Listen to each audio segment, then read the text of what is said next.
संगीता बठेजा आप सभी का स्वागत करती हूँ। फ्रेंड्स, भक्तों की दीवानगी तो देखते ही बनती है। आप सभी ने तुलसी बीड्स की माला और तुलसी की माला को बहुत पसंद किया है। आपने डिमांड की है कि मैं आपको जपी यानी कि माला को जपने वाली जपी बताऊं, तो मैं संगीता बठेजा प्रोलिक स्टेज पर आज आपके लिए यही लेके आई हूँ। ये इसका मुख है। इस मुख में आप माला को डालेंगे और इधर से इंडेक्स फिंगर को हम बाहर निकालेंगे। जब भी माला मतलब जब भी आप जप करते हैं तो माला पर किसी की दृष्टि ना पड़े, इसकी वजह से ये जपी को लिया जाता है। इस जपी माला को मैंने बिना सिलाई मशीन के बनाया है। किस तरीके से बनाया है यही मैं आज आपके साथ शेयर कर रही हूँ। उम्मीद करती हूँ आपको ये पसंद आएगी। आप इस स्टोरी को चाहें तो गले तक लंबी ले सकते हैं। आप इस जपी को बनाइए, कमेंट करके बताइए कि ये जपी आपको कैसी लगी। प्रोलिक स्टेज को लाइक, सब्सक्राइब, शेयर करना तो बिल्कुल ना भूलिएगा। Thank you. जपी बनाने के लिए मैंने यहाँ लिया है शनील का कपड़ा। आप चाहें तो शनील का कपड़ा या फिर सूती कपड़े का भी आप इस्तेमाल कर सकते हैं। उसे इस तरीके से चौरस रुमाल की शेप में लपेट लेंगे।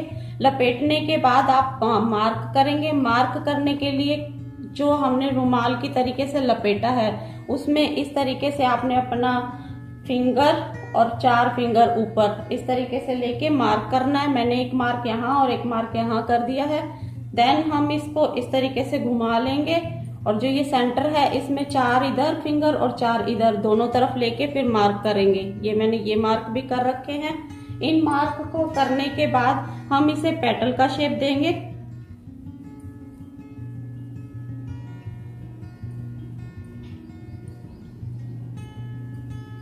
पेटल की हमारी जो गोलाई है वो आप चेक कर लीजिएगा, पूरी आनी चाहिए। इसके बाद हम इसको काटेंगे।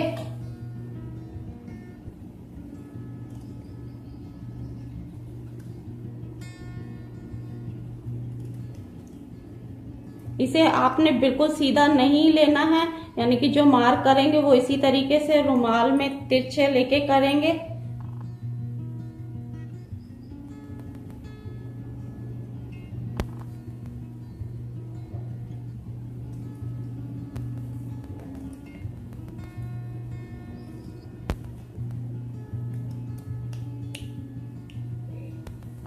ये हमने कटिंग कर ली है। कटिंग करने के बाद हम 2 पीस को उठाएंगे और इस पे मार्क करेंगे, थोड़ा छोड़ते हुए तकरीबन 2 फिंगर के आसपास यहाँ से लेके और ये कॉर्नर हाफ तक। ये हाथ डालने के लिए है, जपी में जो हाथ डलता है। इसी तरीके से हम यहाँ 2 फिंगर ली है हमने, तो यहाँ पे हम 3 फिंगर लेंगे और 1 फिंगर जो कि जपी में बाहर रहती है उस फिंगर के लिए मार्क करेंगे इस तरीके से। आप चाहें तो ये काम सिलाई मशीन पे भी कर सकते हैं। मैंने ये रेशमी धागा लिया है। आप चाहें तो इसमें सूती धागा का भी इस्तेमाल कर सकते हैं और सुई ली है।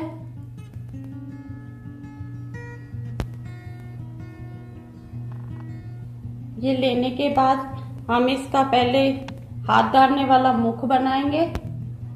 कपड़ा थोड़ा अंदर की तरफ फोल्ड करेंगे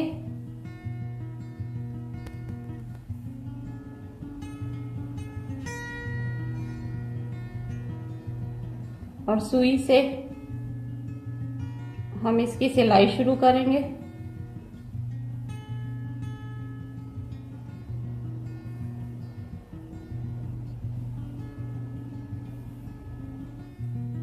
आप चाहें तो इसको सिंपल सिलाई कर सकते हैं, जैसे कि कच्चा टांका मारते हैं, लेकिन अगर थोड़ा डिजाइन देना चाहते हैं तो हम इसमें इंटरलॉक वाला चलाएंगे। इंटरलॉक चलाने के लिए हमने थ्रेड को इस तरीके से गोल घुमाना है और सुई से इस तरीके से खींचना है।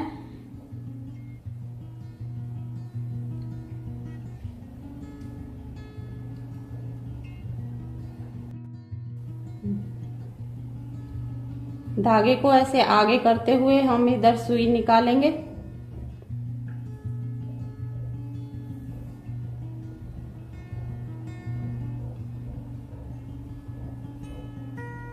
मैंने ये यहाँ से लेके यहाँ तक इसको लॉक कर दिया है, अंदर की तरफ फोल्ड कर लिया है। अब सेकंड पार्ट को लेंगे। सेकंड पार्ट को भी इसी तरीके से हमने फोल्ड करना है। पहले हम दोनों पीस को जोड़ लेंगे। जोड़ने के बाद हम इसको अंदर से फोल्ड करते हुए फिर से इंटरलॉक करना है। कपड़े को अंदर की तरफ घुमाना है और धागे को भी ऊपर की तरफ लेते हुए इस तरीके से हमने ये स्टिच को तैयार किया है।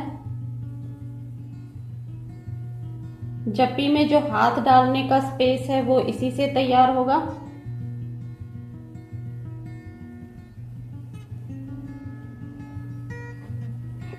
ये देखिए फ्रेंड्स, दोनों तरफ से ये पूरा तैयार हो गया है।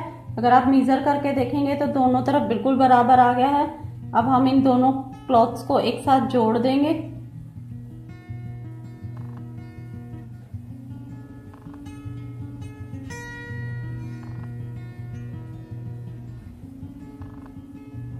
अब हमने दोनों कपड़ों को पकड़ के साथ में जोड़ा है। इससे इसमें जो हाथ डालने वाला स्पेस है वो तैयार हो गया है।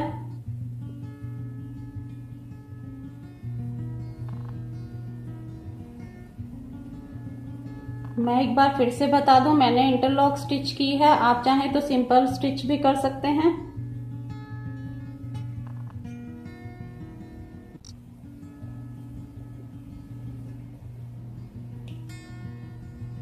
इसी प्रकार से हमने जो ये हाफ पीस छोड़ा हुआ है इसे भी दोनों को पकड़ के सिलाई कर देंगे।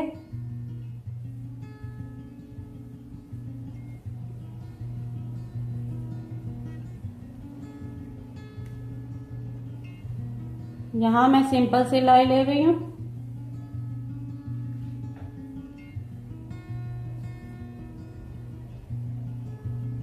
मैं सुई को इस तरीके से ले रही हूं, धागे से थोड़ा आगे, फिर पीछे से लेके अगेन थोड़ा धागे से आगे।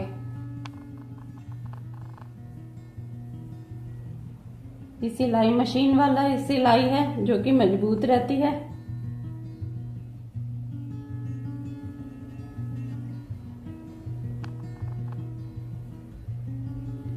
फ्रेंड्स, ये जिस तरीके से फर्स्ट पीस हमने तैयार किया था ऐसे ही हमने सेकंड पीस तैयार कर लिया है। पूरा ये दोनों पीस को जोड़ते हुए जहां पे फिंगर थी वहां से हटा के हमने लॉक किया है। इस तरीके से स्पेस बन जाएगा फिंगर के लिए, और बाकी को हमने फिर से सील कर दिया है।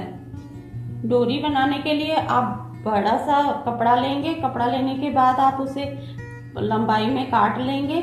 मैं यहाँ एक छोटी सी डोरी बना रही हूँ, आप अपने गले के हिसाब से, क्योंकि जप्पी में जो डोरी रहती है वो काफी बड़ी रहती है। उसे हमने फोल्ड करना है दोनों तरफ से। इस तरीके से दोनों तरफ से फोल्ड करते हुए अगेन हम फोल्ड करेंगे और सिलाई करेंगे।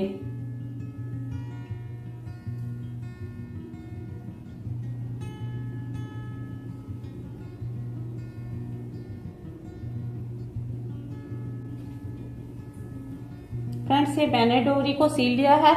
ये जप्पी की जो ये डोरी है ये गले के हिसाब से बहुत लंबी बनाई जाती है।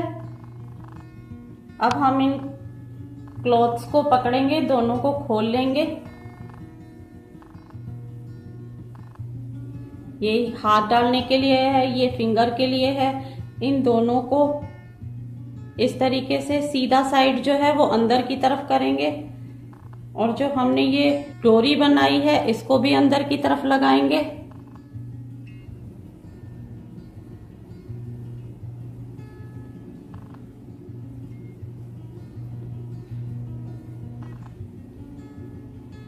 और इन चारों को पकड़ते हुए हमने यहां से इसको स्टिच करना है, यानी कि सिलाई करनी है।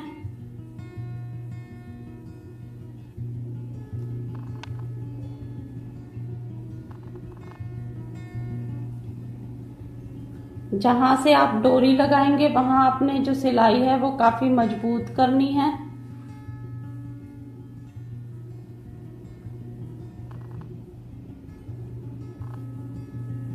हमने जो ये दो दो पेटल्स तैयार की हैं, अब हमने इनको पूरा स्टिच करना है।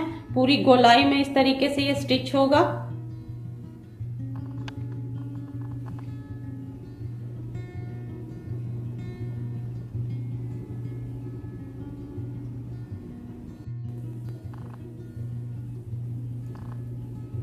फ्रेंड्स ये पूरा मैंने सील लिया है।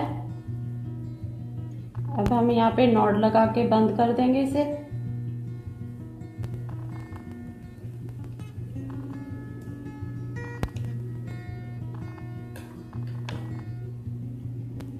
अब आप इसे जहां से हाथ डालना है वहां से घुमा के सीधा कर लेंगे।